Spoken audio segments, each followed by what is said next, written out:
The row house on South Stricker Street in Baltimore appears so ready to collapse, it's being propped up to keep it standing. That's been propped up now for about a year and a half.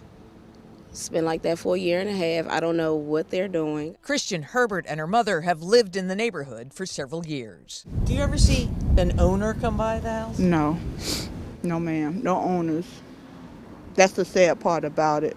The house has been subject to a vacant building notice issued by the city in 2007.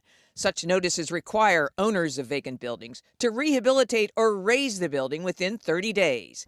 Easier said than done, Baltimore City officials concede, in a city awash with vacant houses.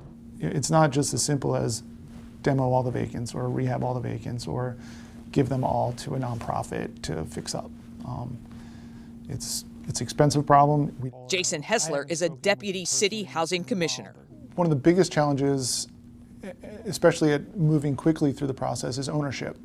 So for years we kind of fight the city owns all the vacant buildings kind of myth, when in fact the majority are privately owned. The propped up house is owned by a man with a Parkville address in Baltimore County. We attempted to reach him without success. Officials say he's now trying to donate the property to the city. As much as his building is leaning, it is not on the demolition list, partly because it sits in the middle of the block. Baltimore is a city of row houses attached to one another, unlike cities such as Cleveland, where vacant houses are generally detached. In the city of Cleveland, they have typically more stick frame, single family, wood constructed, detached houses. So that makes it a little bit easier when we're specifically talking about demolition as an outcome. Up the block on Stricker Street is the site of the vacant house that burned several weeks ago. 3 city firefighters died trying to put it out. It had also been subject to a long-standing vacant building notice and was an example of a big barrier to repurposing vacant buildings. It was subject to $50,554 in unpaid taxes and liens. Its assessed value was $6,000. The liens do cause a problem when we're thinking more broadly about how to effectively move the vacants back into productive use. Between the 200 and 300 blocks of South Stricker Street, 1/3 of the properties are vacant. I feel unsafe. I don't like my kids playing around outside. I have 2 small kids. They're stuck in the house. I don't even like them out back, even with the fence chained up. 4 of the properties are owned by LLCs controlled by Rajiv Courage, an investor who buys rental properties.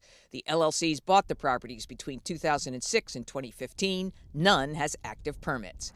We checked a Montgomery County address for the LLCs. A sign on the door said, "Don't knock, Raj doesn't live here." He's building a house in Howard County. Reached by phone, Courage said, "I'm not a slumlord. I was going to fix them up, but I hit the skids. I'm trying to do the best I can," he went on. "I just can't get to them quick enough." Courage said he would give the properties to the city.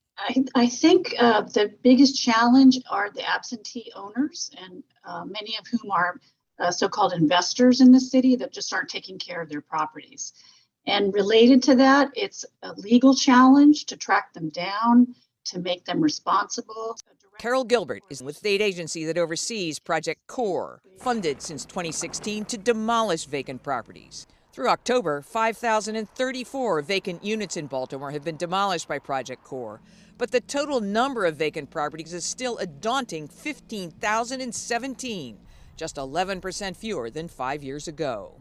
Gilbert says legislative changes may be necessary to streamline the process of dealing with vacant houses. But it takes at least 6 to 9 months to get the legal authority to demolish a building that has been served, multiple vacant building notices. There are pockets of success. Here on Harlem Avenue in West Baltimore, the city gained control of more than 24 vacant properties. The community didn't want demolition. They were put up for development. And recently, one of the houses on the block, one of the rehabbed houses, sold for nearly $300,000. For the 11 News I team, I'm Jane Miller.